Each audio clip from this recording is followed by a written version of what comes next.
in the Vishnu Purana, 6.5.47.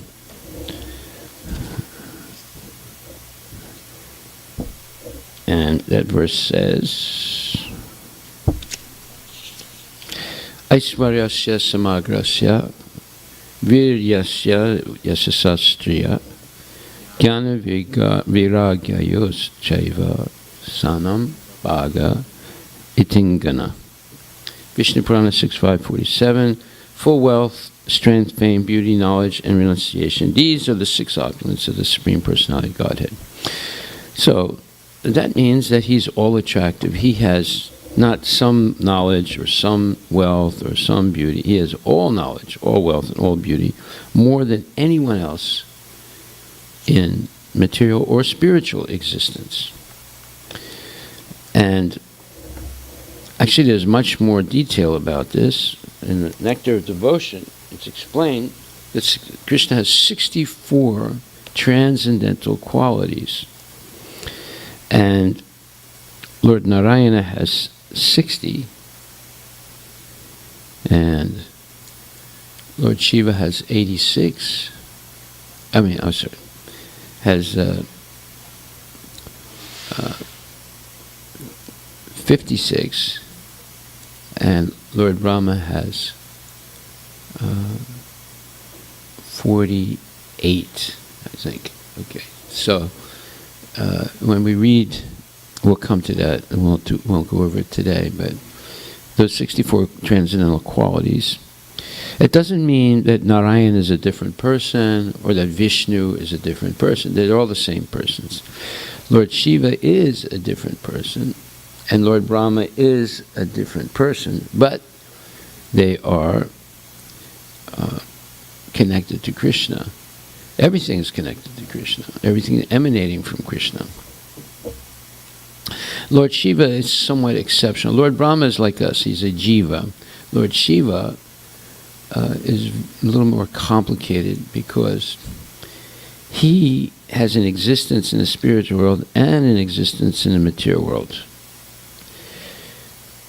In the spiritual world, he's known as Sadashiva, and he's actually has a form very similar to Narayana. In the material world, he's known as Rudra and has, 11 or 12 manifestations? 11 manifestations. So that's a little more complicated. We won't go into that right now. We'll discuss that another time. So Prabhupada says, whatever you want to find in Krishna, he is the unifying agent, the center of everything desirable. Krishna says, Mamavart manavartante manusya partha sarvasaha, 4th chapter, 11th verse. Everyone is trying to come to me. Everyone is trying to come to Krishna. Then he adds, Yeyatamam papadyante. But some are realizing me not directly, but indirectly, through my various energies. So that's 4th chapter, 11th verse. So Krishna does explain in detail how to see him through his various energies in the material world and in the spiritual world. And this is all explained in Bhagavad Gita. Like, for example, he says, Rasoham apsakonteya prabhasvisasi suraya. In the 7th chapter, he begins explaining how to see him through his material energy. So he says, I am the original taste of water. I am the light of the sun and the moon. I am the sound in ether. And I am ability in man. And then he says, Punyaganda prithivyam cha tejas chasmi vibhava so jivanam sarvabhutanam tapas chasmi tapasvisu. I am the original fragrance of the earth, and I am the heat and fire. I am the life of all that lives, and I am the penances of all ascetics. Now these are his energies.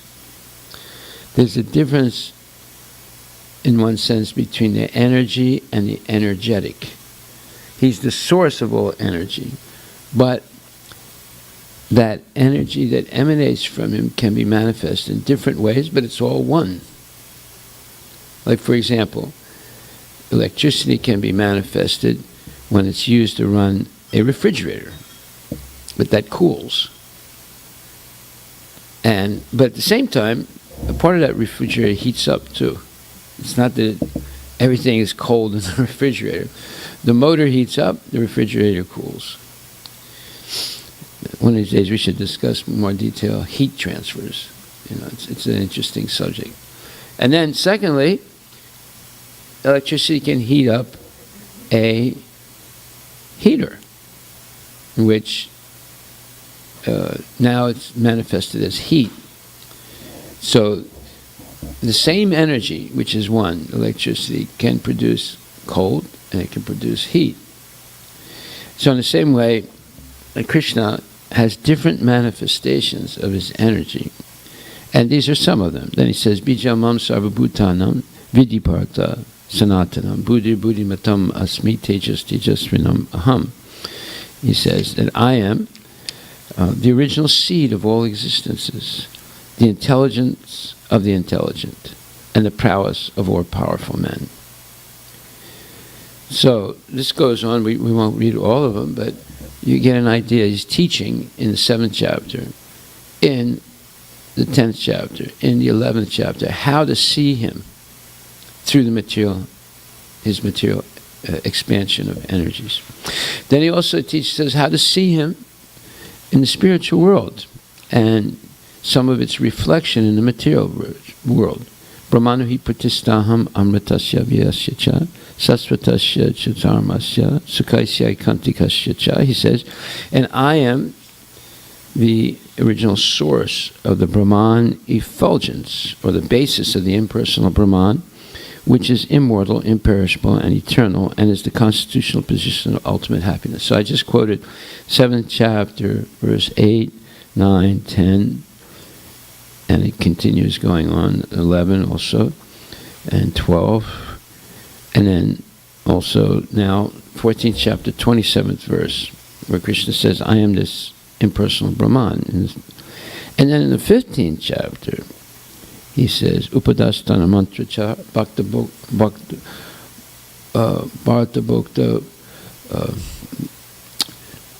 Upadastana mantra cha bhakta bhakta maheshwara. So he says that he is the super soul that's present in the heart of every living entity, and he is witnessing everything that happens. So not only is he also says, Sarvasya chaham hridi sanivisto matak smriti jnanam apahanam cha. He says, I'm in the heart of every living entity, and from me comes knowledge, remembrance, and forgetfulness. So throughout the Bhagavad Gita, he's explaining his manifestation of material energy and his manifestation of spiritual energy. So you can see God through his energies, just like when you see a Lexus, you're seeing something produced by Toyota, and it's all about energy and how it can be used to run a car. It's a car that uses energy, and then it goes forward and backwards and in circles and so forth. So these are all energies of Toyota. Okay, so now Krishna is going further here. Prabhupada is going further. He says, everyone is trying to come to me, Krishna says. Mama vart manavartante manusya partha sarvasan. Everyone is trying to come to Krishna. And he adds, ye tamam prapadyante. But some are realizing me directly, not directly, but indirectly, through my various energies. Okay. But Krishna is the final goal for everyone. And this is also explained in the 15th chapter, at the end. Krishna says,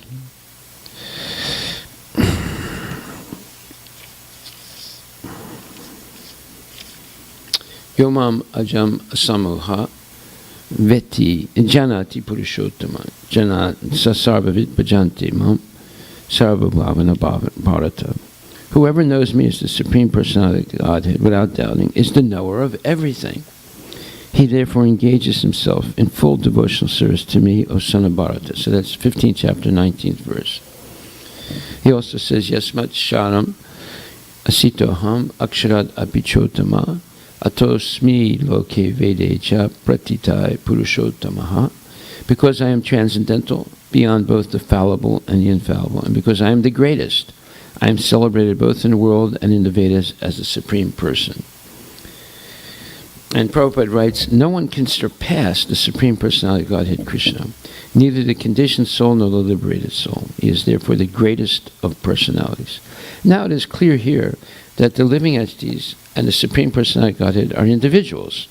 The difference is that the living entities, either in the conditioned state or in the liberated state, cannot surpass in quantity the inconceivable potencies of the Supreme Personality of Godhead. It is incorrect to think of the Supreme Lord and the living entities as being on the same level or equal in all respects. So this is 15th chapter, 18th verse. There's always the question of superiority and inferiority between their personalities. The word uttama is very significant. No one can surpass the Supreme Personality of Godhead. The word loke signifies in the Purusha Agama, the Smriti scriptures, as confirmed in the Nirukti dictionary, Lokyate Vedarto Nena. The purpose of the Vedas is explained by the Smriti scriptures. So Smriti scriptures are like the Mahabharata, of which Bhagavad Gita is a part, that explain who is Krishna, and the explanation is made by great saintly persons.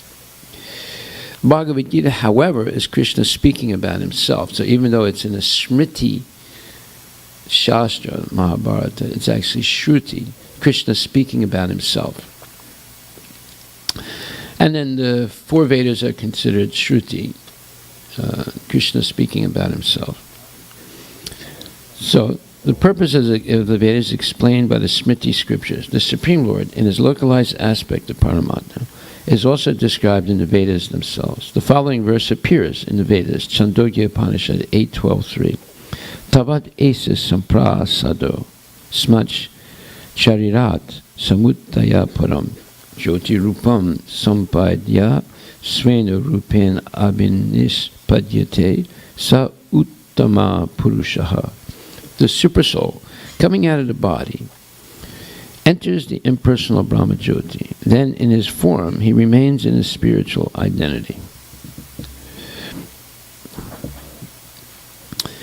That Supreme is called the Supreme Personality. This means that the Supreme Personality is exhibiting and diffusing his spiritual effulgence, which is the ultimate illumination. That Supreme Personality also has a localized aspect as Paramatma. By incarnating himself as the son of Satyavati and Parasara, meaning Vedavyas, he explains the Vedic knowledge as Vyasadeva. So in other words, Krishna is the source of everything. That's what's being said here.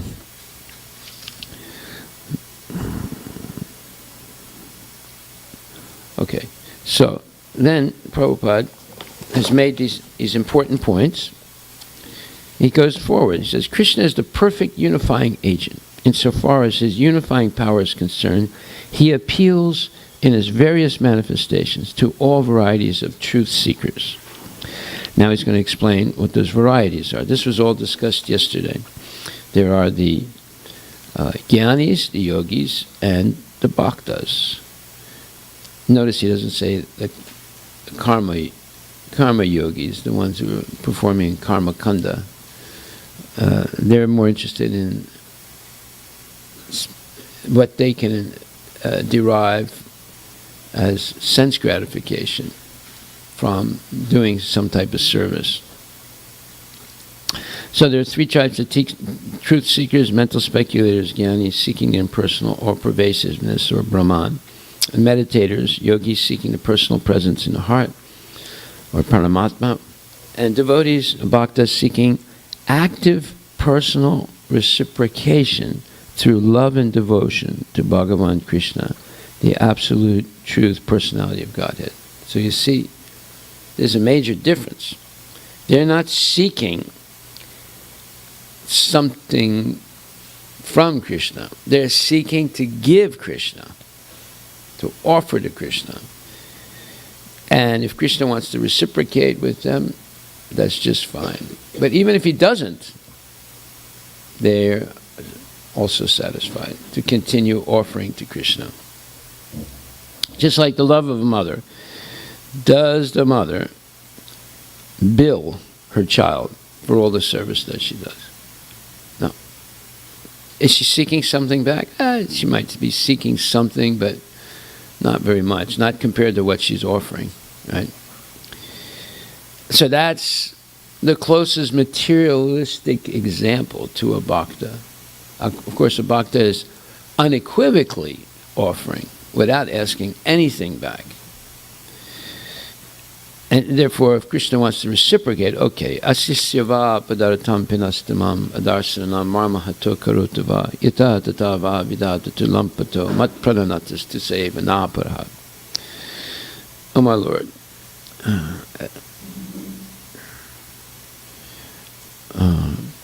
this verse, the 8th verse of Lord Chaitanya's Siksastikam says that Krishna is completely free to do anything he wants. He can crush me by hugging me too hard, or he can leave me alone and ignore me. He's completely free to do anything and everything, for he's always my worshipful Lord, unconditionally. So here you have unconditional surrender. Just like after World War II, Japan and Germany,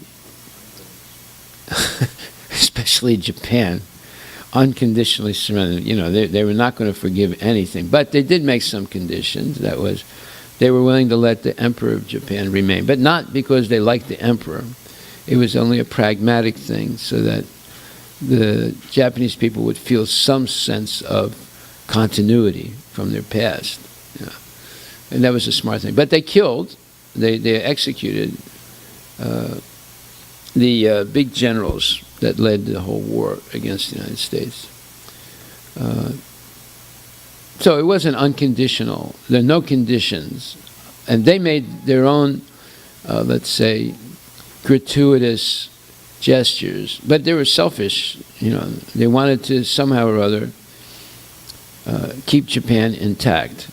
And if the emperor told the people to follow what the Americans say, then the Japanese people were trained to do that, follow the emperor. So they let the emperor stay. And he's still there today. That position is still there, the Emperor of Japan. Okay, so the bhakta is seeking active personal reciprocation through love and devotion to Bhagavan, Krishna, the Absolute Truth, Personality, Godhead. Then Srimad Bhagavatam 1-11 says, Vedanti tat tattvavidas tattvam yajganam advayam brahmeti paramatmeti bhagavan iti sabhyate, that the only business of the human being is to search out the Absolute Truth. And the Absolute Truth must be one entity. The Absolute Truth cannot be two different entities, otherwise two different entities would mean that it's relative. The Absolute Truth must be one. Therefore, the knowledge of the Absolute Truth is one. Vedanti tat tattva vidas. Tattva vidas means those in knowledge of the Absolute Truth. And the verse goes on to say that such persons confirm the Absolute Truth as one, but he's realized in three phases. Just like the sun is one, but it's realized as sunshine, sun globe, and sun god. So there's three different phases of understanding the sun. You don't fully understand it unless you understand all three. And then Prabhupada says, for example, you go through different stages in realizing the sun. In the first stage, you experience the sun's impersonal effulgence all over the sky, and so forth. So the sunshine is not as important as the sun globe from which the sun light is emanating. And if you have really got scientific power to go within the sun globe, then you'll find there is a sun god. That information we get from Bhagavad Gita. Yeah, Bhagavad Gita, Krishna tells Arjuna imam vivasvate yogam proktavam proktavam prahur avyayam. Manava, no, Manave, something. In other words, Krishna says he originally spoke this knowledge to the sun god, Vivaswan. Vivaswan explained it to Manu, and Manu explained it to the first king of the sun dynasty on the earth, Ikshvaku. Okay, so he says, Proktavam aham avyayam Vivaswan manave prahur praha manu Ikshvakave bravet. The personality of Godhead, Lord Sri Krishna said, I instructed this imperishable science of yoga to the sun god Vivaswan, and Vivaswan instructed it to Manu, the father of mankind, and Manu in turn instructed it to Ikshvaku. So that's 4th chapter, verse 1.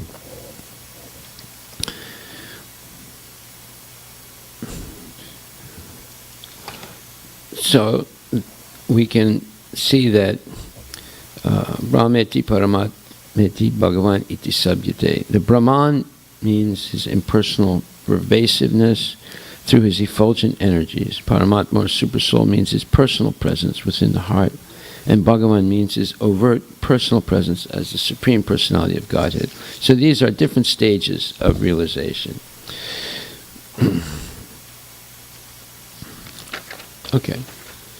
If you only understand Brahman or Paramatma, then the realization is not complete. You have to go further. As we learn in the Upanishads, we should pray. So in Ishopanishad, 15th mantra, is a prayer where the devotee is praying to the Lord. He says, "O Lord, please withdraw your effulgence so that I can see your true face."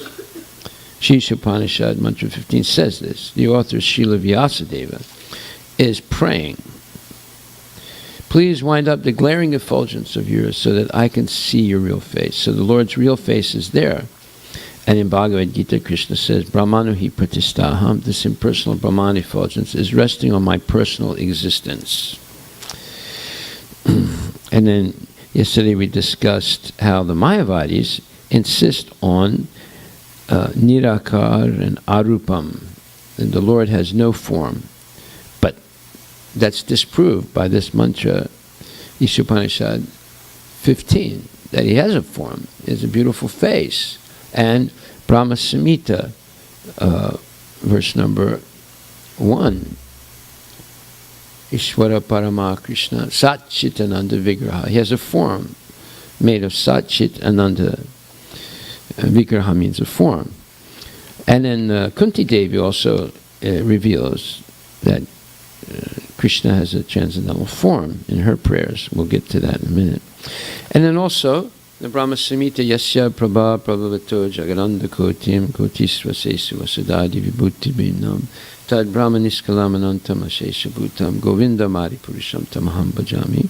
Lord Brahma also says that I worship Govinda, 5th chapter, 40th verse of Brahma Samhita, the primeval Lord who has great power.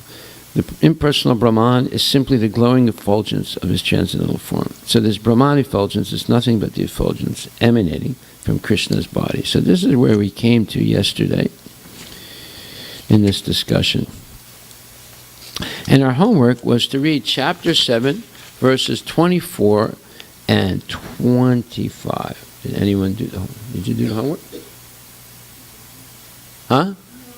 Okay, did you do the homework?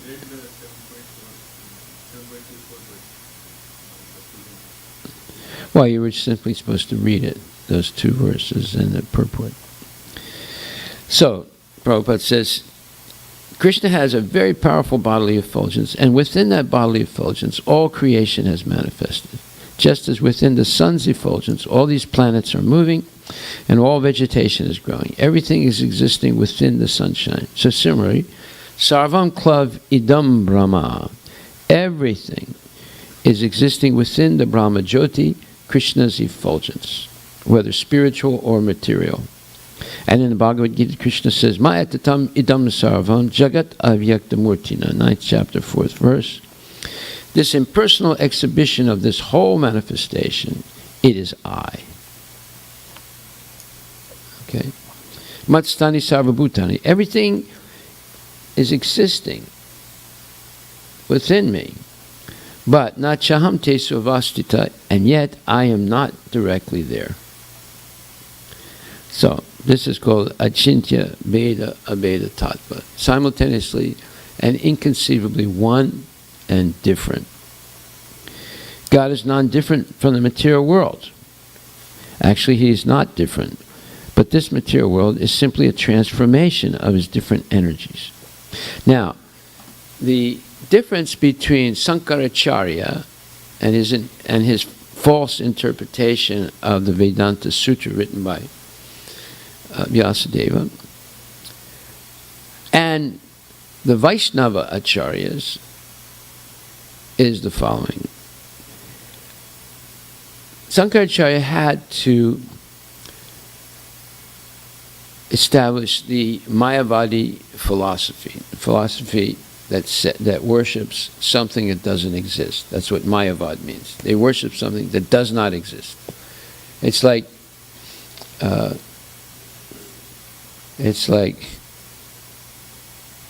the son of the man who never had a son. Right? Does he have a son? No, he doesn't have a son. So the same way, the Mayavad philosophy is a philosophy of something that doesn't exist. It's like the egg of a horse. You understand what I mean when I say the egg of a horse. But does the horse, if you ever look for the egg of a horse, would you ever find it? No. So that's Mayavad philosophy. It's the same thing. It's worshiping something that doesn't exist. Okay, so what is it that doesn't exist? Well, he had to say, without insulting Vyasadeva, who's the ultimate authority, because he's writing a purport, or he's writing commentary on the Vedanta Sutra. He can't say that Vyasadeva made a mistake. So he says that Vyasadeva hasn't made any mistake. However, when he says that Brahman can transform itself, obviously, whatever appears as a transformation is an illusion. It doesn't actually exist. There's only one thing that exists, that is Brahman. The impersonal effulgence, and the Brahman is the source from which everything else comes, including Krishna and all the avatars and all the incarnations. Okay, now, let's analyze his statements. This is explained in depth, much better than what I'm going to explain now by Srila Prabhupada in the Adi Lila 7th chapter of the Chaitanya Charitamrita. He really goes into depth, but we don't have time to do all that right now. But I'm just trying to give the kernel of the explanation. So, Sankaracharya is saying that Vyasadeva did not make any mistake in his Vedanta Sutra. However, when he says that Brahman can transform itself, therefore, that would mean that Brahman is not absolute, because it would change itself. That's what he's saying. So actually, whatever you see as a transformation of Brahman, it's actually an illusion. Now here we get into the doctrine of illusion. The doctrine of illusion of the Mayavadis, the impersonal, is different than the doctrine of illusion of the Vaishnavas. I mean, it's very important to understand this, otherwise you can get it confused. The Vaishnavas say that the absolute truth can expand itself and transform. And the example given is like the lemon tree. The lemon tree transforms its energy into a lemon. Does the lemon look anything like the tree, Arush? No. Is it part of the tree? Yeah. So that's a transformation of energy of the lemon tree. In the same way, Krishna can expand and himself as the supreme source of all energies, and he has many energies. Parasya Shakti Vividaya Sriyate. He has multiple, infinite energies, and he can expand them, and they can transform into all types of different things, like trees, people, universes, planets, reptiles, insects, all these things are expansions of his energy. Therefore, there's something called a Mahavaikya. Mahavaikya are great statements that have tremendous meaning. But again, the interpretation of these great statements by the Mayavadis is something that is misleading and false. And the same statements are there. I mean, they're getting them from the Vedas, but they're giving a false interpretation. So there are four major Mahavaikyas that are, let's say, spoken in the Vedas. So you have the Chandogya Upanishad, which says, Sarvam Klav Idam Brahma. And so the Mayavadis interpret this, that everything is Brahman.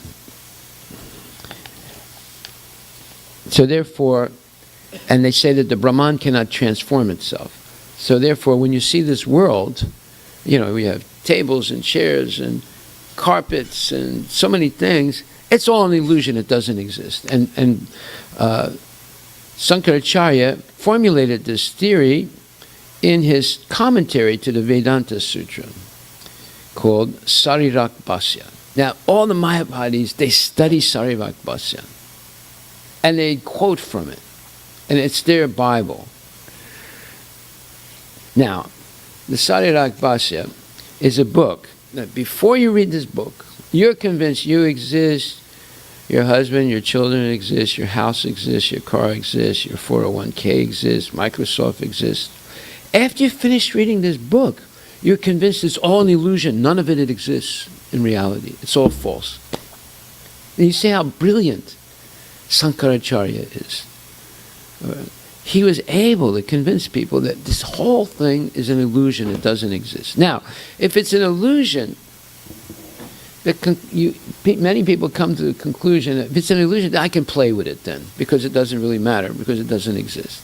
So I can, philander, I can drink, I can eat meat, I can do whatever I want, because it's not really existing. Now, I saw this practically demonstrated to me once. I saw someone meditating, but they had a cigarette in their hand while they were meditating. So I went up to that person, I said, "Excuse me, can I ask you a question?" And he didn't answer. Then I said, "Excuse me, can I ask you a question?" He said, "Get away from me, you scumbag." And I was like surprised. I said, "Excuse me." I said, "What did you say?" He said, "Get away from me. You're one of those Hare Krishnas.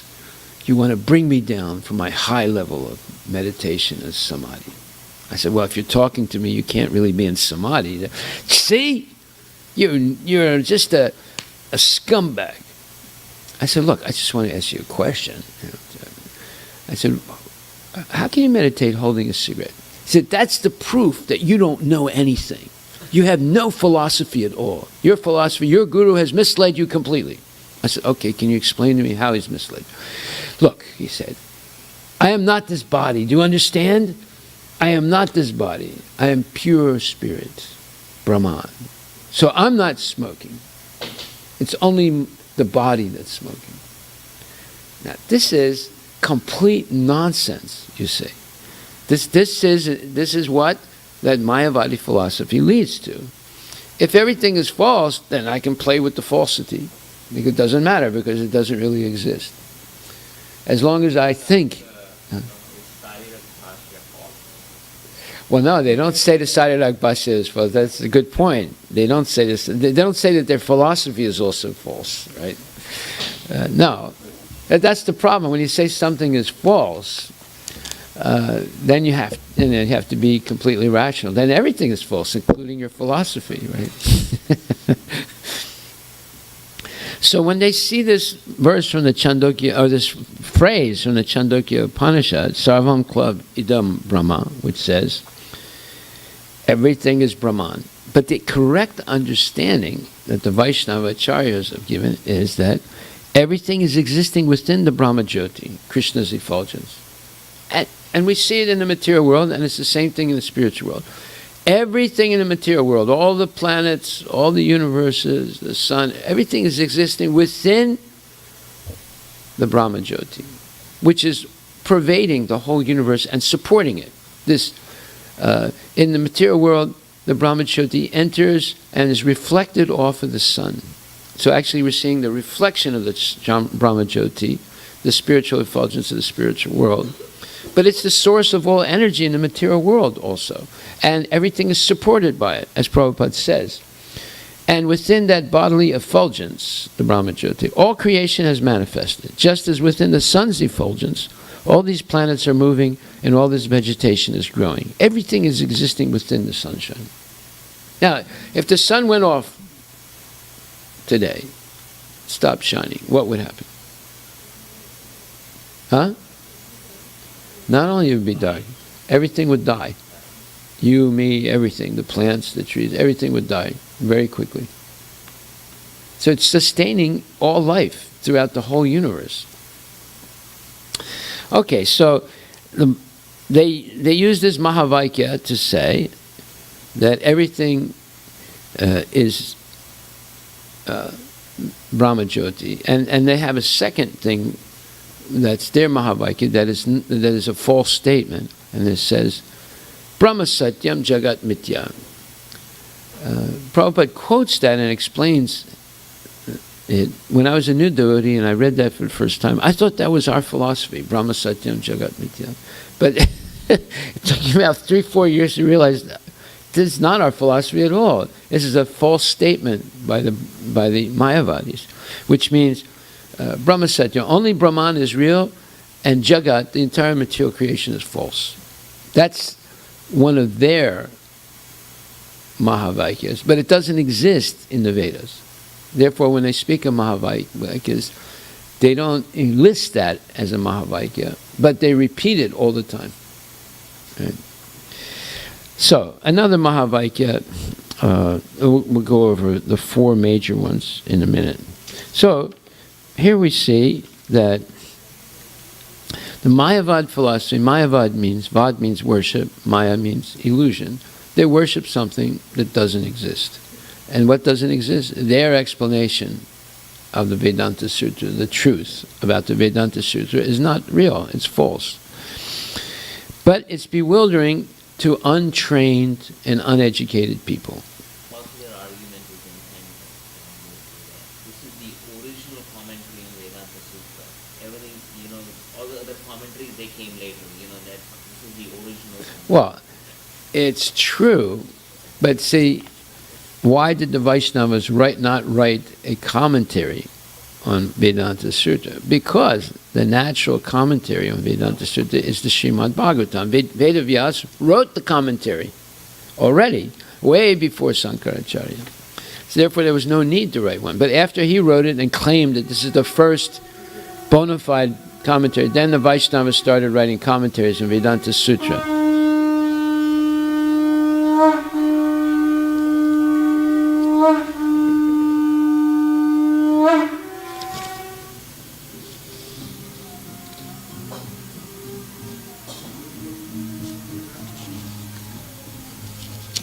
Jai Srila Prabhupada ki jai, Jai Shri Radha Nilamadhava ki jai. Jai Gaur Premanande Haribo.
we were going to explain the 4 Mahavakyas that the Mayavadis claim to understand, but actually they give a wrong understanding, and the same ones are given a correct understanding by the Vaishnavas. And the first is Aham Brahmasmi. And they say Aham Brahmasmi means I am God. But the correct understanding of the Vaishnavas is I am pure spirit, qualitatively one with God, but quantitatively different. So where is that said? And more specifically, Pariyamitastvanyam pakriti vidime param jivabhutam mahabaho yayadam daryate jagat. In the Bhagavad Gita, the 7th chapter, first Krishna explains his material energies. Bhumir apo nalo vayukam mano buddhirevacha. He says earth, water, fire, air, ether, mind, intelligence, and false ego. Altogether, these 8 constitute my separated material energies. And then he says, Apariyamitastvanyam. Besides these, O mighty armed Arjuna, there is another superior energy of mine which comprises the living entities who are exploiting the resources of this material inferior nature.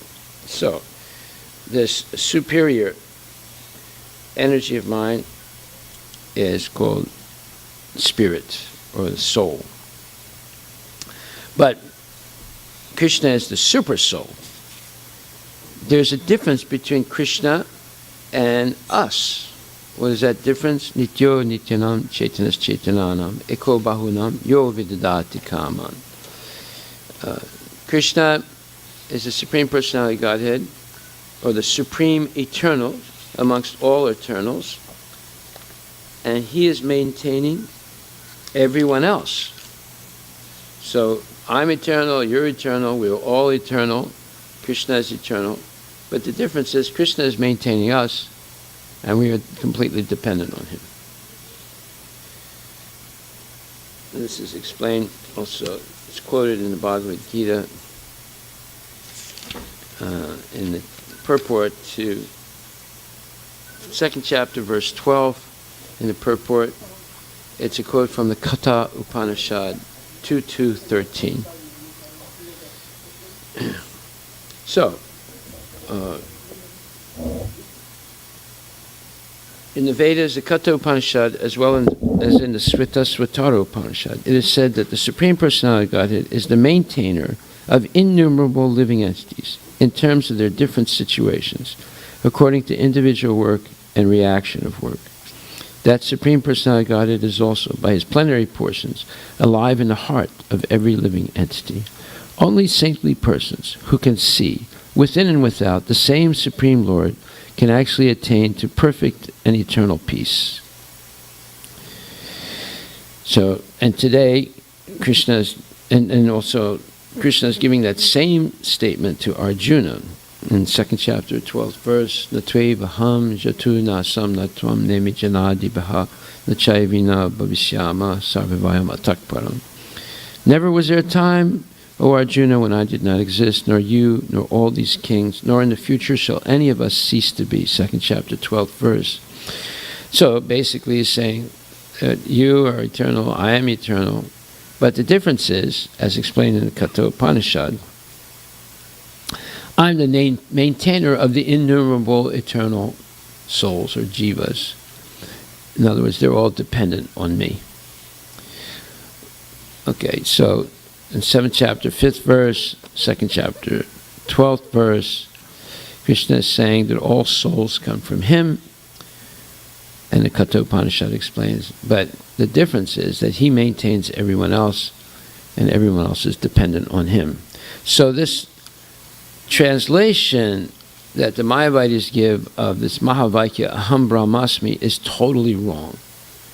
It does not mean that I am God. It means that I am of the same nature as God, which is I have an eternal soul that's part and parcel of Krishna. What does that mean? Part and parcel, it's explained in the 15th chapter, 7th verse, Mamaya Vamsa Jiva Loka Jiva Bhuta Sanatana. The Mama Eva Amsa, the part and parcel of the Lord is Sanatana, eternal. And that's the Jiva, the individual soul. You and I are individual souls. Krishna is the supreme individual souls. We are the minute individual souls. Because he's an eternal individual, he can expand minute individuals from him. You see? If he wasn't an individual, he couldn't expand minute individuals. Just like any molecule of water, H2O, is the same throughout the whole world. It's a constant, H2O, water.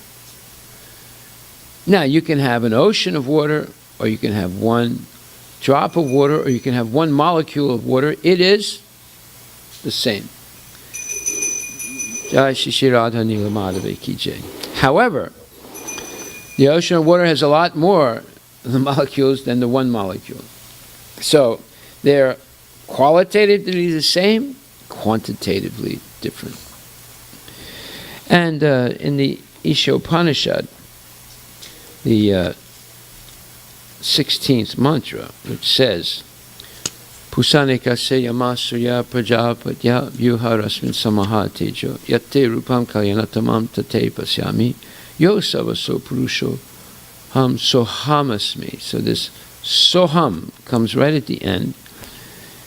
And the Mayavadis use this word soham a lot. And that's another thing that they misinterpret. We'll get to that in a minute. But soham, as used in the Ishopanishad, and the Upanishads are the highest authority, scriptural authority in the Vedas, and it says that, oh dear Lord, you're the well-wisher of mankind, and you're the destination of the pure devotees. Please remove the effulgence of your transcendental rays, in other words, the Brahma Jyoti, which is blinding, so that I can see your form of bliss. Your form, right? It's not that, so I can just see your light, but the light is inhibiting us from seeing the form of bliss. You are the eternal Supreme Personality of Godhead, like unto the sun as am I. Like. So, Soham means I am of the same nature as you, pure spirit. Actually, not this body, but I'm a pure soul. However, you are the Supreme Personality of Godhead, and I am the tiny, minute jiva, eternal part and parcel of you. So they say, they just throw the baby out with the bathwater and they say, Aham Brahmasmi means I am God. Actually, I am qualitatively one with God, but quantitatively different. Just like H2O is qualitatively the same as all the H2O in the world, but quantitatively different. It's not equal to all the H2O in the world. Okay, so then the second Mahavakya is Ayam Atma Brahma. This self is God. In other words, they say that I am God again. I am Atma. I am Atma Brahma. Brahma means the absolute truth or God, and I am this self, meaning myself, is God. That's not true. I am godly, but I am not God. So that's another misinterpretation of a Vedic Mahavakya. And then this Tattvamasi, that you, in other words, I am He, basically. They're saying Tattvamasi. But Tattvamasi actually means I am His. In other words, if you say I am He, again they're saying I am God. But if you say I am His, by I am He doesn't make sense grammatically anyway, either in Sanskrit or in English. But I am His, meaning that I am His eternal servant. And then Prajanam Brahma, knowledge is God. actually, one of the energies of God is knowledge. All knowledge is not God, because there's atheistic philosophies. How can you say that is God? It's considered some kind of knowledge, but it's not God. No, all knowledge comes from God. So these four Mahavakyas are misinterpreted by the Mayavadis. Or they'll say, Om Soham Soham. This is one of their Mahavakyas. It's not necessarily in the Vedas. That means, that is I. Again, doesn't make sense grammatically, either in Sanskrit or in English. Om, the impersonal representation of Krishna. Soham Soham, I am Om. No, Om is the impersonal, Pranava Om is the impersonal representation of Krishna. How do we know that? Well, Krishna says, Pranava Sarva Vedesu, 7th chapter, 8th verse, I am the syllable Om in the Vedic mantras. Okay, so to go forward,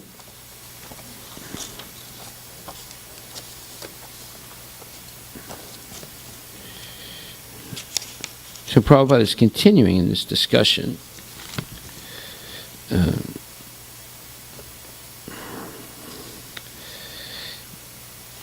God is non-different from the material world. Actually, he is not different. But this material world is simply a transformation of his different energies. Parasya Shakti Vividaiva Shriyate. There are also other versions of this in the Vedas. Sarvam Klavidam Brahma. Matter and spirit are all different, are all non-different from the Supreme Brahman, Bhagavan. That means that Krishna expands matter and spirit. Those are the two verses that we quoted, 7.4 and 7.5 in Bhagavad Gita, where he says, all material elements come from me, and all the souls in the world come from me. They're non-different from me in the sense that they are my energies, but I am aloof. Natvevaham jatunas, where he says, in 7.4, he says that Maya tatamidam sarvam jagat avyaktam murtina matstani sarvabhutani nachaham tesu avastita. Yes, I am in everything, but I am aloof from everything also. So, although Krishna, everything is made of Krishna's energies, in one sense you could say everything is Krishna, but you cannot say, in one sense you can say Krishna is everything, but you cannot say that everything is Krishna, because he is not chemically mixed with his inferior material energy. He is always aloof from it, transcendental from it. So, just like the owner of a business, I gave this example yesterday, he may be in Tahiti or Hawaii enjoying the sun on the beach, but at the same time, everyone's working under him in New York and Alabama and Minnesota and his different factories. And he has a whole system set up of managers and workers and salesmen and robots and whatever, and they're all working under his system. So he's present and not present. He's present through his representatives, the managers, the VPs, the partners, and he's not present because he's in Hawaii enjoying. Right? So Krishna is always in the spiritual world, but he expands himself as Narayana, the billions and billions of Narayana forms in the Vaikuntha planets, and then he further expands himself as the Vishnu forms in the material world for creation and maintenance and destruction of the material world, or dissolution of it. So he is everything, but everything is not him. So this is the correct understanding. Whereas the Mayavadis throw the baby out with the bathwater, and they purport things that are not true. So all of us on the surface of the globe are living entities in different forms. Some of us are moving and some are not moving. All of us come into existence remain for some time and are annihilated when the body is again mingled with the earth. We are all simply different transformations of the earth. Different bodies and capacities are simply transformations of the earth that exist in name only, for everything grows out of the earth, and when everything is annihilated, it again mingles with the earth. In other words, we are but dust, and we shall but be dust in the future. Everyone can consider this point. So he's talking about the material body. He's not talking about the soul. The body covering the soul is made out of dust or earth. He's paraphrasing a biblical phrase, dust thou art and dust thou shalt become. Right? The God of the Bible speaks this. However, that dust is infused with life by the presence of the soul, and therefore it looks alive. So in the Brahma Sutra, or Vedanta Sutra, it is said, Tad anayatvam arabambana sabda dibya. Sabdadibya, second 2:114. This cosmic manifestation is a mixture of matter and spirit, but the cause is the Supreme Brahman, the Supreme Personality of Godhead. Therefore, in Srimad Bhagavatam 1.5.20, it is said, Idam hi Vishwam Bhagavan Ivetaraha. The entire cosmic manifestation is but a transformation of the energy of the Supreme Personality of Godhead. But because of illusion, no one can appreciate that God is non-different from the material world. Actually, he is not different, but this material world is simply a transformation of the different energies. Parasya Shakti Vividaya Shriyate. So, when Sankaracharya wrote the commentary to the Vedanta Sutra, again, he insisted Vyasadeva didn't make any mistakes. However, he said, when he says that the material world is a transformation of the spiritual energy, what he meant was that the material world is a total illusion. It doesn't actually exist. Only the spiritual energy exists. This is in direct contradiction of every statement that we've read now from Bhagavad Gita. Therefore, the Mayavad philosophy is Mayavad. It's worshipping or accepting something that is not true and does not exist and never existed. Something that's an illusion is something that never existed and was never true at any time. Just like I am this body, it's not true. It has never been true that I am this body. Which body am I? The body in the womb of my mother, the body at birth, the body now. It's constantly changing. I can't claim that I am the body. And then eventually the body dies and disappears.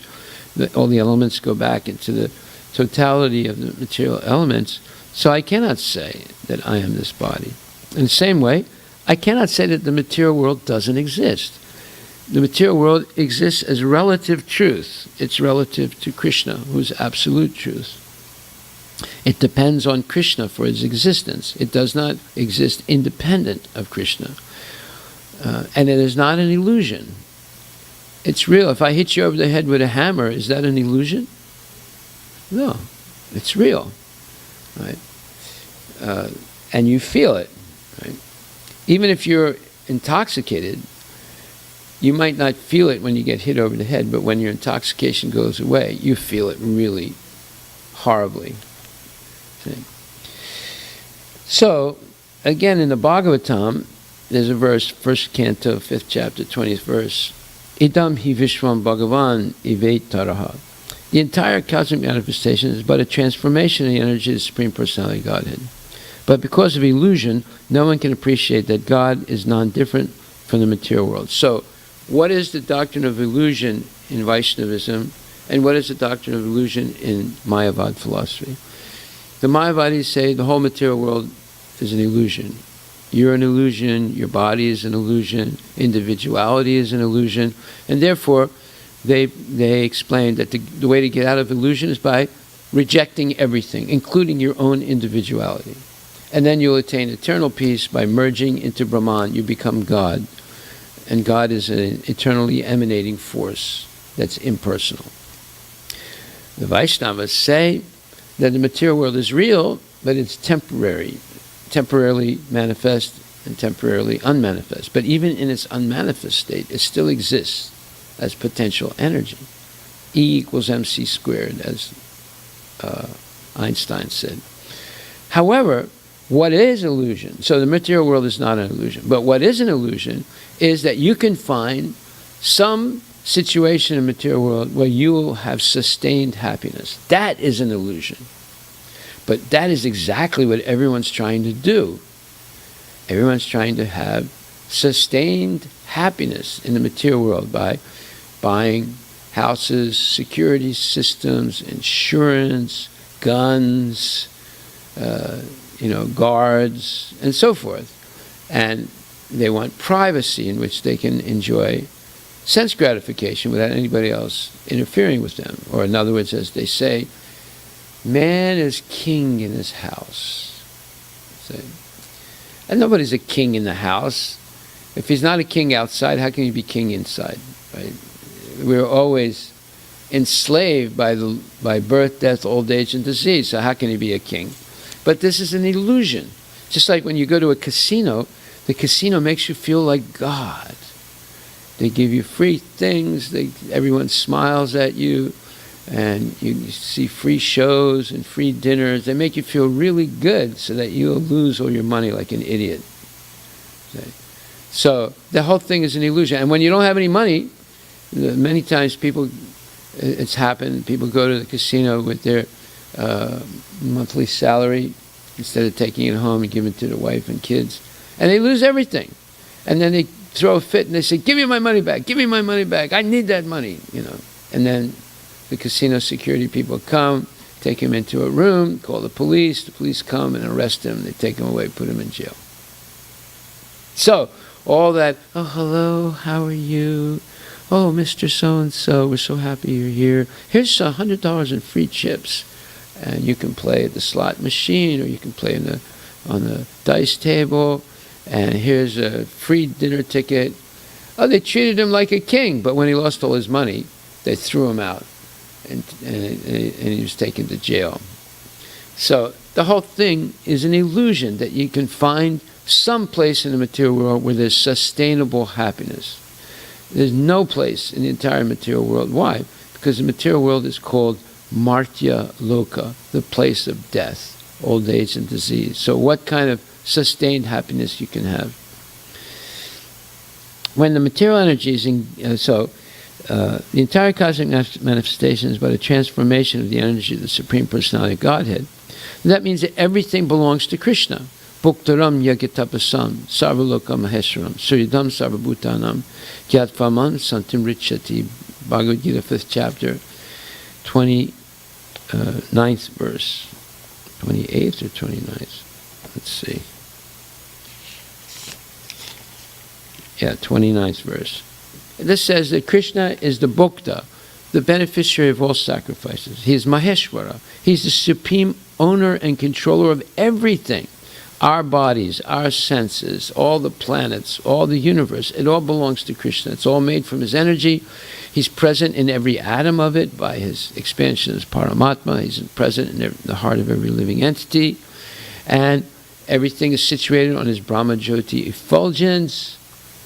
And eventually everything will return back to him. So he is Maheshwara. He's the Lord of all planets and demigods. And he's the benefactor and well-wisher of all living entities. Yeah, he's maintaining everyone. He's maintaining the microbes. He's maintaining the elephants in Africa and Southeast Asia. He's maintaining all the different living entities, including the demons. He's maintaining everyone. So he's the benefactor and well-wisher of all living entities. If you understand these three things, you attain peace from the pangs of material miseries. So then, no one can appreciate that God is non-different. But because of illusion, no one can appreciate that God is non-different from the material world. Due to our illusion, we can't see what we just explained, how Krishna is everything. But everything is not Krishna. Actually, he is non-different. But this material world is simply a transformation of his different energies. Parasya Shakti Vividaya Shriyate. There are also other versions of this in the Vedas. Sarvam Klavidam Brahma. Matter and spirit are all non-different from the Supreme Brahman, Bhagavan. Lord Shri Krishna confirms this statement in the Bhagavad Gita 7.4. Me bina pakrite astada. The material energy is Krishna's energy, but it is separated from him. The spiritual energy is also his energy, but it is not separated from him. When the material energy is engaged in the service of the Supreme Spirit, so-called material energy is also transformed into spiritual energy, just as an iron rod becomes fire when placed in contact with fire. So this is the technique of the devotees. When the devotee is educated properly, he or she can use everything in the service of Krishna, because everything is Krishna's inferior spiritual energy, apara prakriti. But by using it in his service, it manifests its spiritual potency. But by using it for sense gratification, that spiritual potency is covered over, and we see only matter. We don't see the spiritual aspect of it. When we can understand by an analytical study that the Supreme Personality of Godhead is the cause of all causes, our knowledge is perfect. Simply understanding the transformations of different energies is partial knowledge. We must come to the ultimate cause.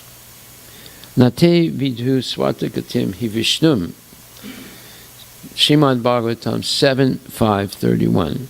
The knowledge of those who are not interested in knowing the original cause of all emanations is never perfect knowledge. Nate vidhu svatagatim hi Vishnum durasaya ye bahir artamanina andayatanda upaniyamanas tepisatantriyam urudam nibadaha. Persons who are strongly entrapped by the consciousness of enjoying material life and who have therefore accepted as their leader a guru or similar blind man attached to external sense objects cannot understand that the goal of life is to return home back to Godhead and engage in the service of Lord Vishnu. As blind men, guided by another blind man, miss the right path and fall into a ditch, materially attached men, led by another materially attached man, are bound by the ropes of fruitive labor, meaning remunerated labor. I work, but you have to pay me. So, along with that payment comes karma. Let's say you work for a company that makes tanks, and then the tanks kill people. So you get the karma.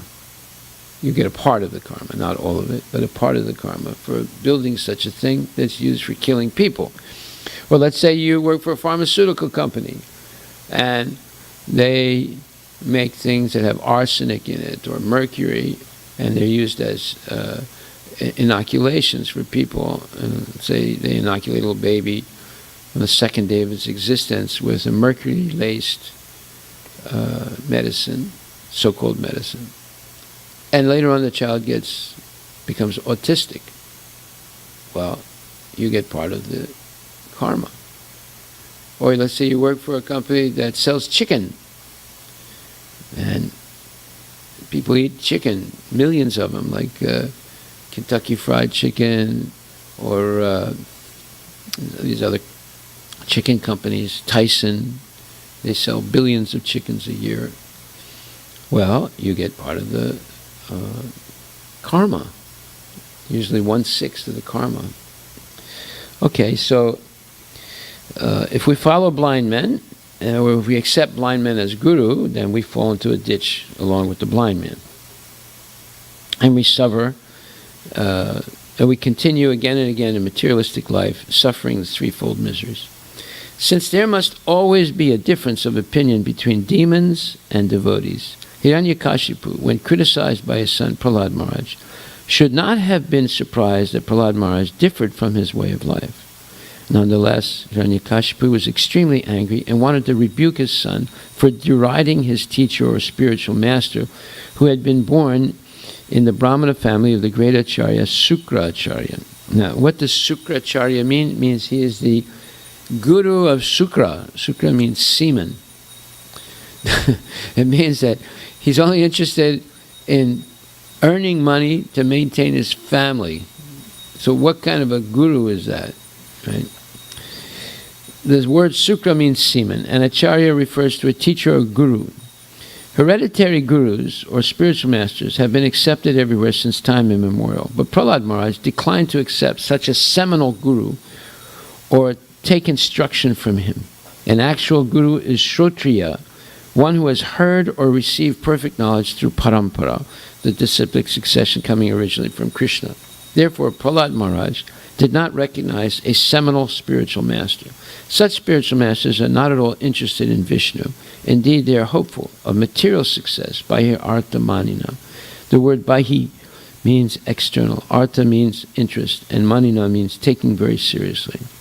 Generally speaking, practically everyone is unaware of the spiritual world. The knowledge of the materialist is restricted within the 4 billion mile limit of this material world. That's the diameter of the material world.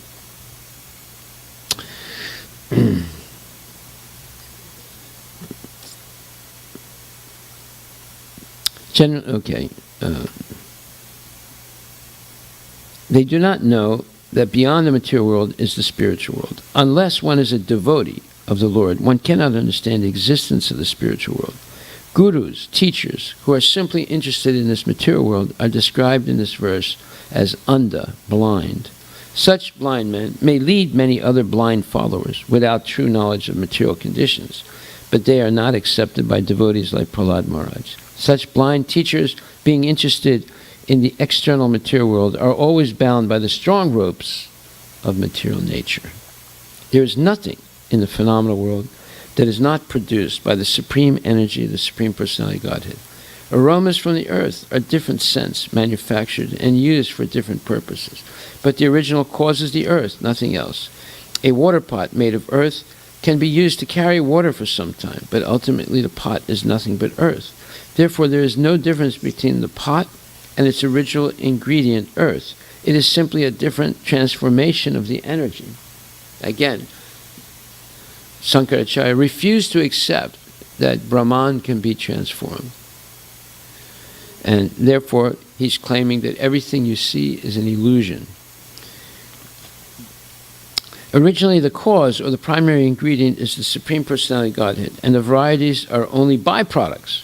In the Chandogya Upanishad, it is stated, Yata somni ekena mrit pindena sarvam mrinmayam vigyatam syad vicharam banam vikaru namadeyam mrit tikiti eva satyam. If one studies the earth, he naturally understands the byproducts of the earth. The Vedas therefore enjoin Yasmin Vigyate Sarvam Evam Vigyatam Bhavati. Mundaka Upanishad 1.3. If one simply understands the original cause, Krishna, the cause of all causes, then naturally everything else is understood, although it may be presented in different varieties. By understanding the original cause of different varieties, one can understand everything. If we understand Krishna, the original cause of everything, we do not need to separately study the subsidiary varieties. Therefore, from the very beginning, it is said, Satyam Param Dhimai, Srimad Bhagavatam 1.1.1. One has to concentrate one's understanding on the Supreme Truth, Krishna or Vasudeva. The word Vasudeva indicates the Supreme Personality Godhead, who is the cause of all causes. Matstani sarvabhutani na chaham tesu avastita. So, again, if you understand Krishna, you understand everything. Jai Shri Radha Nilamadava Ki Jai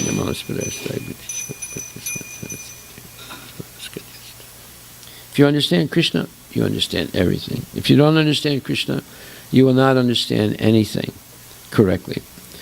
This is a summary of phenomenal and noumenal philosophy. The phenomenal world depends on the noumenal existence. So noumenal means what you cannot see but which actually exists. And phenomenal means what you can see things. Right? It's a phenomenon. Whereas noumenal means you can't see it, but it's existing.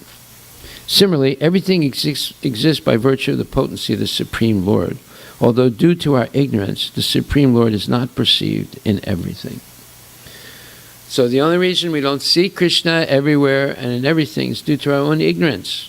Just like there was once an antique dealer, he went to an antique show. And he went table to table, and he stopped at one table, and he was looking at this straw basket full of old coins. And he asked the lady who was also an antique dealer. He said, "How much is this? How much are all the coins?" He said, "Give me $60." He said, $60 for this junk old coins? You know, they were like old German coins and Chinese coins. And, you know, none of them were worth anything. You know, it's just like you find an old penny. It's not really worth it. So they were like that, pennies and dimes from different countries, and all outdated. They're not negotiable anymore. So he says, "I'll give you $30." He said, "What? $30? That's what I paid for it." He said, "Okay, I'll give you 35." He said, "No, I won't take less than 45." He said, "Okay, let's settle for 40." She said, "Okay, give me 40." So he gives her $40. Then, 2 months later, there's a big article in the newspaper. Antique dealer discovers ancient Roman coin worth $2 million. And that was in that pile of coins. Right? Now, how come he could see it, and the lady, who's also an antique dealer, couldn't see it? Because he has knowledge, right?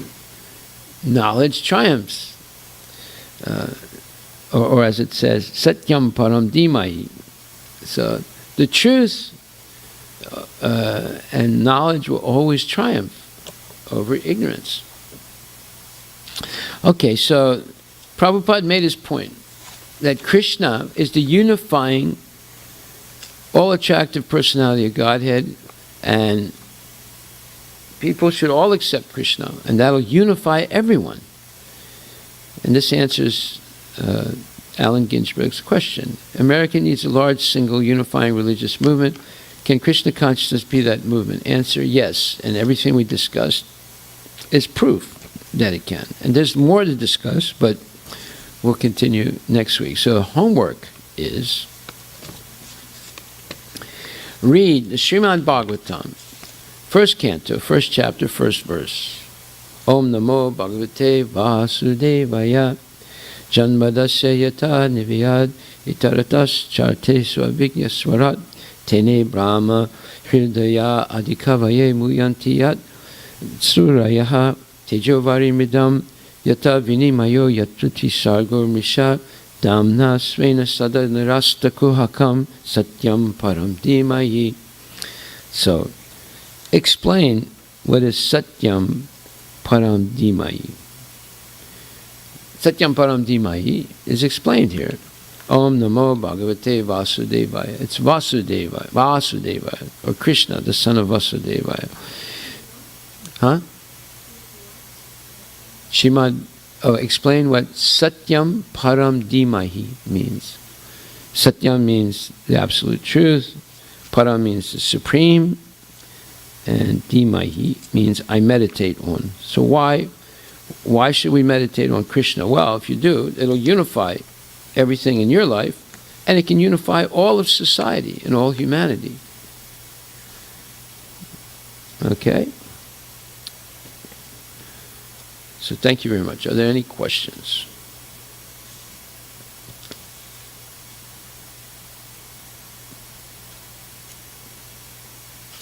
No questions? No questions, no answers. Yes?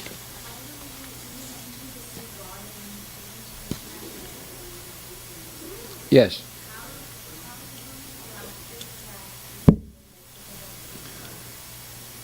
Well, that is a good question, and we'll answer that. First of all, you have to have proof that Krishna is in everything, right? Good people, bad people, poisonous snakes, scorpions, demigods, demons, rakshasas. So he says, Upadastana mantra cha, Bharta Bhokta Maheshwara, Paramatmeti Chapayukte, Dehesmin Purusha Para. Let's look this verse up. 1 second, I'll tell you which one it is.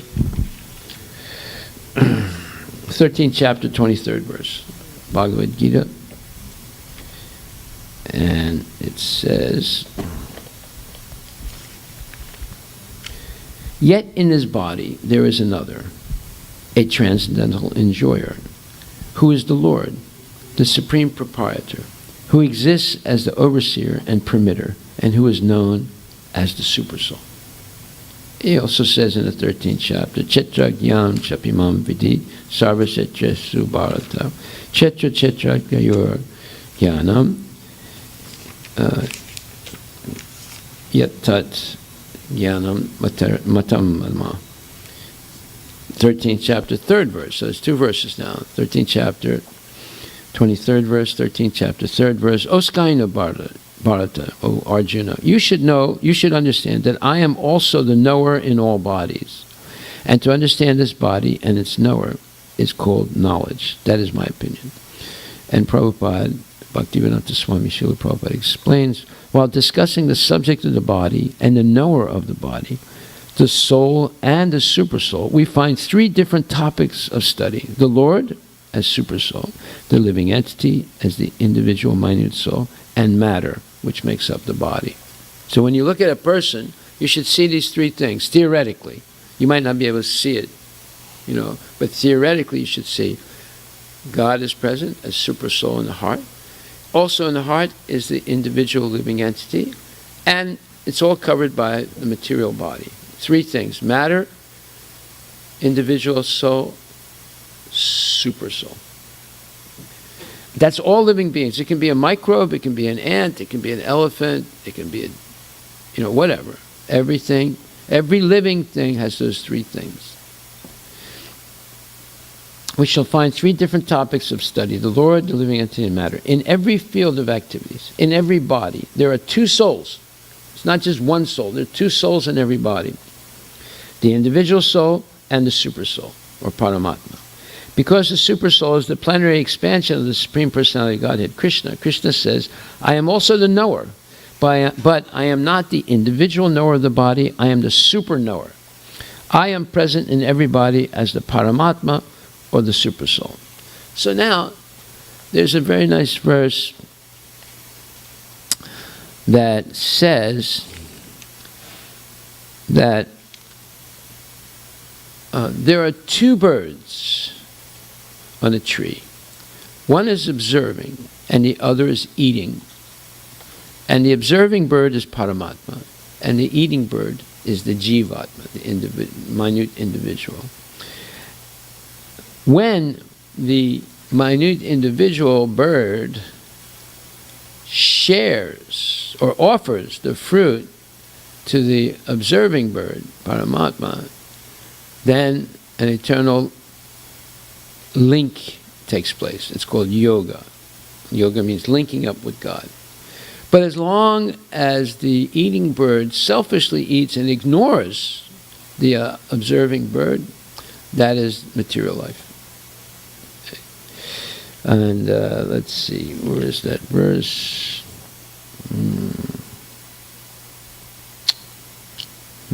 Anyway, we'll come to it. So you see, now you have 2 verses here that claim, they make it very clear that in this body there are 2 souls. There's Paramatma and there's our individual soul. And there is matter, the material body. The material body only looks alive because the soul is present. As soon as the soul leaves, it dissolves, or it dies.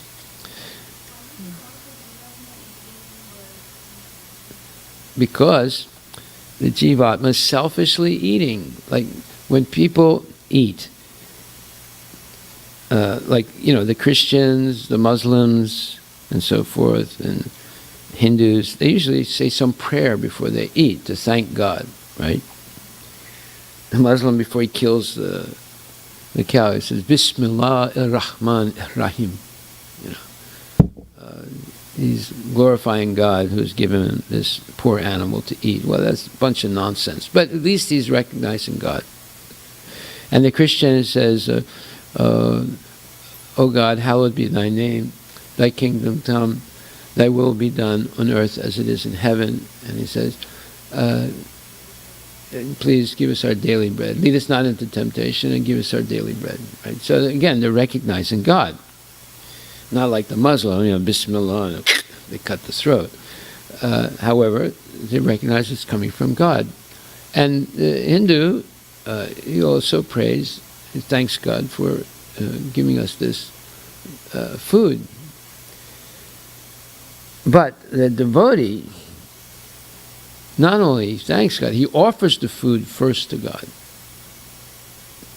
And he says, Sarira Vidijao Jotandriya Tayaka. He offers through his guru, and his guru offers to the next guru, right back to Krishna through the parampara.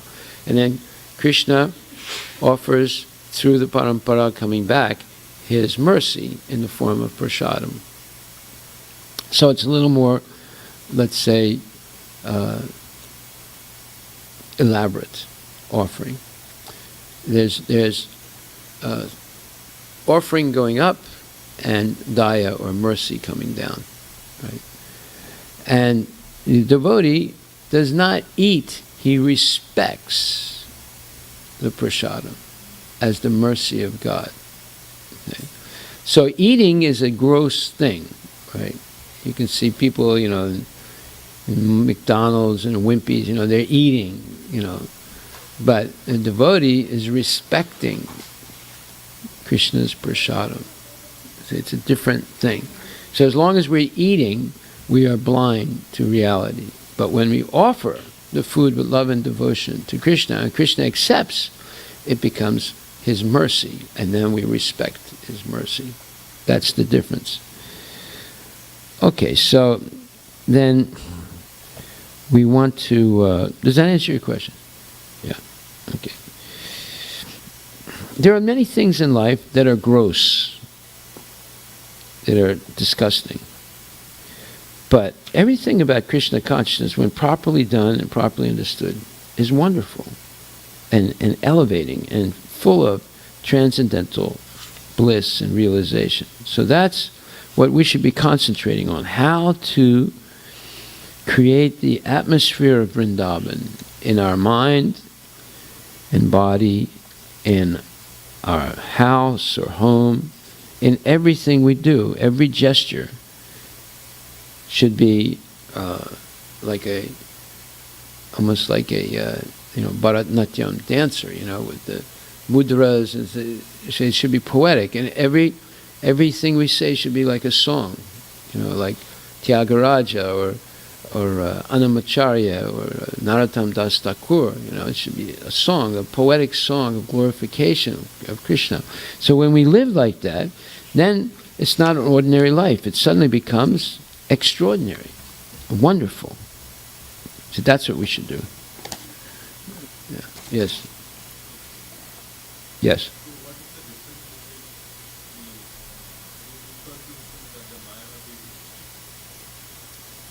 What is the difference between the impersonalism that the Mayavadis believe in and the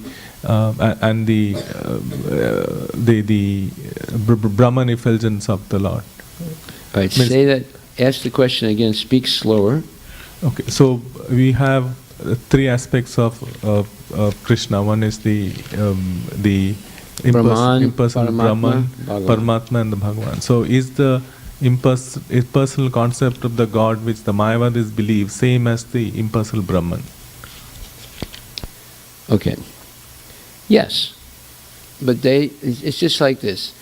If you want to go up to the top of the Empire State Building, which is like, 100, let's say it's 100 stories up, but you stop at 21. When you come home, people say, "Oh, did you go up to the top?" You said, "Well, almost." So how high did you go? I went up to the 21st floor. But there's 100 floors. Yeah, but I think the 21st floor is enough, Well, what did you see? Well, I could see the 21st floor and the buildings next door. Well, you have only a partial realization of what it's like to go to the top. Right? You didn't go to the top. You went up high, but it's only like 1/4 or 1/5 of the way. So, therefore, all they do is see a very partial, incomplete understanding of what New York, skyline looks like from the top of the Empire State Building. You did not go all the way up. So that's the Brahman realization. It's a partial realization. It's not a complete understanding. There are what you call genuine impersonalists, and then there are the Mayavadis. The genuine impersonalists, you could compare them to like agnostics. What's an agnostic? It's a person, if you ask him, do you believe in God? He said, well, I don't say there is a God, and I don't say there isn't a God. All I say is I don't have the knowledge. That's a genuine impersonalist. Whereas the Mayavadis, they say, there's only Brahman. It's called Kevala Advaita, absolute oneness. There's nothing else beyond Brahman. So in other words, they are stopping any research beyond Brahman, you see. So they're more pernicious than the genuine impersonalists. The genuine impersonalists say, look, I can't say there's something beyond Brahman, and I can't say there isn't. All I can say is I don't have the knowledge. So when one imam came here, a Muslim imam, priest, we were in the temple room, he was looking at the deities. Usually they don't want to look at this. This is haram for them. But this guy was educated. He was educated at the #1 Muslim university, El Azhar, in Egypt. Right? So he was a well-educated man. So he's looking, he said, so you worship the cow? I said, what? You have the cow, we have 2 cows there, right? I said, no, we don't worship the cow. He said, well, how come they're on your altar? I said, well, the cow, I said, do you eat your mother? He said, what? What do you mean, eat my mother? I said, well, we consider the cow like our mother, right? And we respect her. And Krishna is a cowherd boy, so obviously Krishna is always with the cows in the spiritual world. So we have a cow on the altar. We don't worship the cow, but we respect her as one of the 7 mothers that are stated in the Vedas. You have your birth mother, you have the nurse, you have the guru's mother, you have the brahmana's mother, you have the king's wife, and you have the earth, and you have the cow. 7 mothers. So I said, oh, okay. He said, you're worshiping idols? I said, no. What do you mean? He said, those are idols. I said, no, you're not seeing properly. So what do you mean? I said, look, when you go to the toilet, do you take the Quran in the toilet and read it when you're passing through? He said, what are you saying? He said, you're saying crazy things. I said, no, I'm not saying anything crazy. Do you take the toilet do you take the Quran in the toilet? He said, no, of course not. I said, why not? He said, because it's Allah's words. I said, but the Quran is made of paper, glue, and cardboard, and the ink. It's all material. He said, no. Allah's words are written on it. I said, now you understand deity. It's not an idol. Idol is a material thing. And deity is a spiritual thing. Just like your Quran is also a spiritual thing because Allah's words are written on it, even though it's made out of matter. So he kept quiet. He didn't say yes. He didn't say no, right? He's a smart guy, right? And he's like, he can't say yes, otherwise he'll admit defeat. He can't say no because he can't argue against what I said. Right? So now the third thing is, I said, now I'm going to ask you a question. He said, yeah, what is it? I said, you believe God is a person? He said, we can't say he is, we can't say he isn't. I said, well, what do you say? He said, we just say we don't know because that information is not in the Quran. Now, this guy was educated, right? He gave the right answer. Every other Muslim I've ever asked that question to gave the wrong answer. This guy gave the right answer. He said, I can't say yes, I can't say no, because that information is not in the Quran. I said, now you see the difference between what your Quran and our Bhagavad Gita. There is precise information about God as a person. So again, he didn't say anything. He didn't say that's nonsense. He didn't say anything because he admitted that information is not in the Quran. Okay? All right, so any more questions?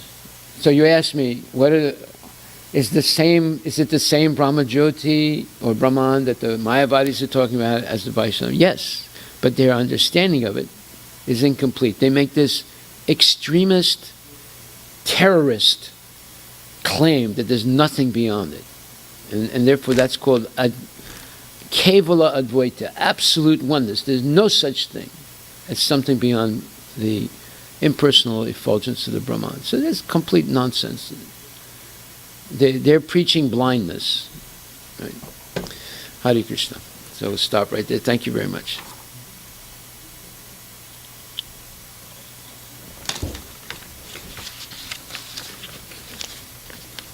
Hare Krishna. Okay, and how are you doing? We don't see you at all, except once a year. Well, that's right. It's better than no time. No, Prabhuji, we come a few times. Uh-huh. But yes, it is much reduced. Yeah. Anyway, we're happy to see you. Hare Krishna. Hare Hare Bol. Thank you. How are you, Prabhuji? Ah, you're getting old. Not at all. And we're okay. We're having fun, chanting, dancing, feasting, and playing with the cows. Yes. You should come play with the cows. It's a lot.